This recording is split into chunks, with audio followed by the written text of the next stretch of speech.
Hello friends, आप सभी का मेरे चैनल में स्वागत है।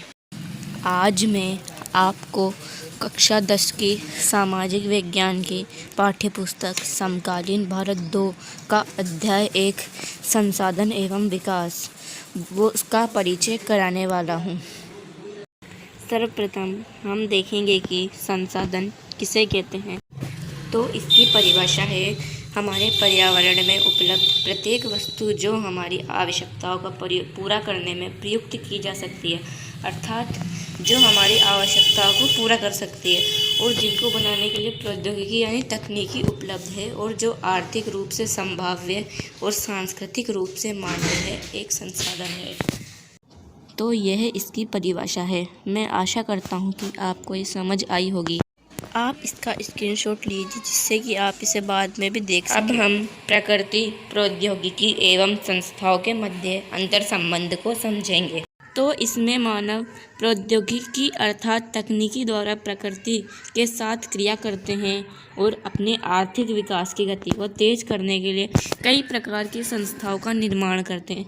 यह है प्रकृति, प्रौद्योगिकी और संस्थाओं के मध्य अंतर संबंध। मैं आशा करता हूँ कि ये भी आपकी समझ में आया होगा। अब हम संसाधनों के वर्गीकरण को समझेंगे, अर्थात संसाधनों को कितने भागों में बांटा गया है। तो संसाधनों को 4 भागों में बांटा गया है। पहला है उत्पत्ति के आधार पर। इसमें संसाधनों को जैव और अजैव 2 भागों में बांटा गया है।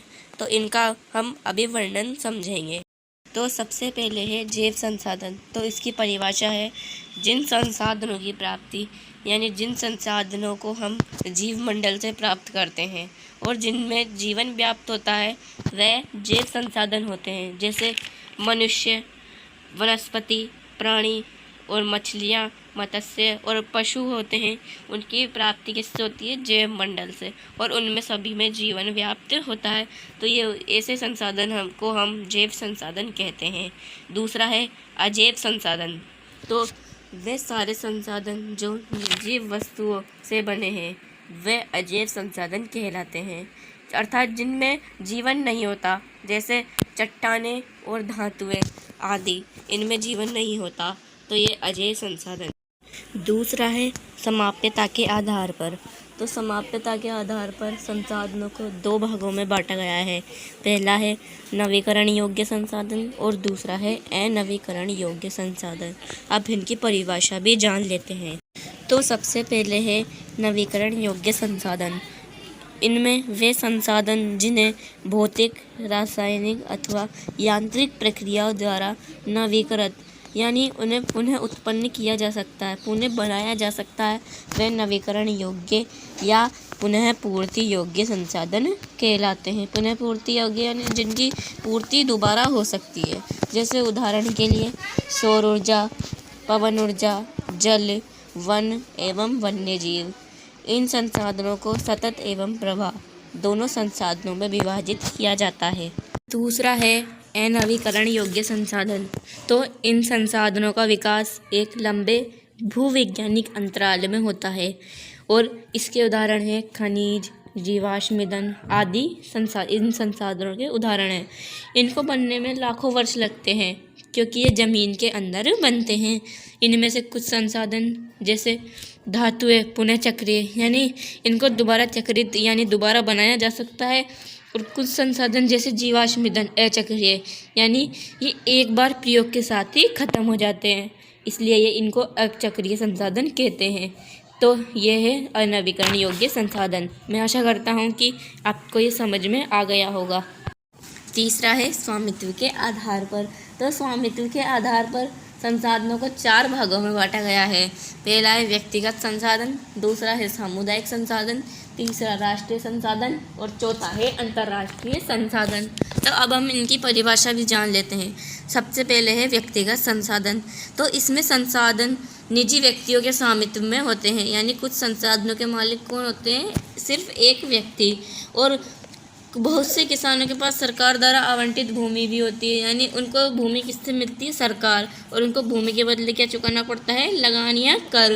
और गाँव में बहुत लोगों के पास बहुत लोग भूमि के स्वामी भी होते हैं और बहुत से लोग भूमिहीन भी होते हैं। और हम शहरों में देखते हैं तो लोग भूखंडों, घरों और जायदाद के मालिक होते हैं। और इसमें कुछ और उदाहरण देखें तो बाग, चारागाह, तालाब, कुएं का पानी आदि इसके उदाहरण हैं।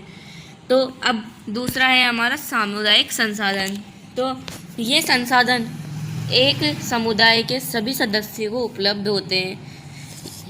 जिसमें गांव की शामिलात भूमि, शामिलात में चारण, शमशान और तालाब, ये शामिलात भूमि में आते हैं। तो गांव की शामिलात भूमि और नगर के पार्क, पिकनिक के स्थान, खेल के मैदान वहाँ सभी रहने वाले लोगों के लिए उपलब्ध होते हैं। तीसरा है हमारा राष्ट्रीय संसाधन। तो देश में तकनीकी तौर पर पाए जाने वाले सभी संसाधन क्या कहलाते हैं? राष्ट्रीय संसाधन कहलाते हैं। इसमें देश की सरकार को ये कानूनी अधिकार भी है कि वह व्यक्तिगत संसाधनों को भी आम जनता के हित में अधिग्रहित कर सकती है। यानी जो व्यक्तिगत संसाधन है उनको सामुदायिक संसाधन बनाकर आम जनता के सभी लोगों के हित में अधिग्रहित कर सकती है। और हमने कई जगहों पर देखा है सड़कें, नहरें और रेलवे लाइनें व्यक्तिगत स्वामित्व यानी जिस पर एक विशेष व्यक्ति का अधिकार हो उन वाले खेतों में बने हुई है। शहरी विकास प्राधिकरणों को सरकार ने भूमि अधिग्रहण का अधिकार भी दिया हुआ है। अब इसमें कुछ हम उदाहरण की बात करें या राष्ट्रीय संसाधनों के उदाहरण देखें तो इसमें खनिज पदार्थ है, जल संसाधन जिनसे जल प्राप्त होता है, वन यानी जंगल, वन में रहने वाले सभी जीव और राजनीतिक सीमाओं के अंदर आने वाली सारी भूमि और एक और चीज़ यानी 12 समुद्री मील यानी 22.2 किलोमीटर लगभग तक महासागरीय क्षेत्र और इसमें सभी पाए जाने वाले संसाधन, ये क्या है? राष्ट्रीय संसाधन के उदाहरण हैं। तो ये हमारा राष्ट्रीय संसाधन हो गया। अब हम अंतर्राष्ट्रीय संसाधन को देखते हैं। इसमें कुछ अंतर्राष्ट्रीय संस्थाएं संसाधनों को नियंत्रित करती है। यानी कुछ अंतर्राष्ट्रीय संस्थाएं होती है देश के बाहर की संस्थाएं जो हमारे देश की संसाधनों को नियंत्रित करती है। इसमें तट रेखा से 200 समुद्री मील की दूरी यानी अपवर्जक आर्थिक क्षेत्र से परे खुले महासागरीय संसाधनों पर किसी देश का अधिकार नहीं है।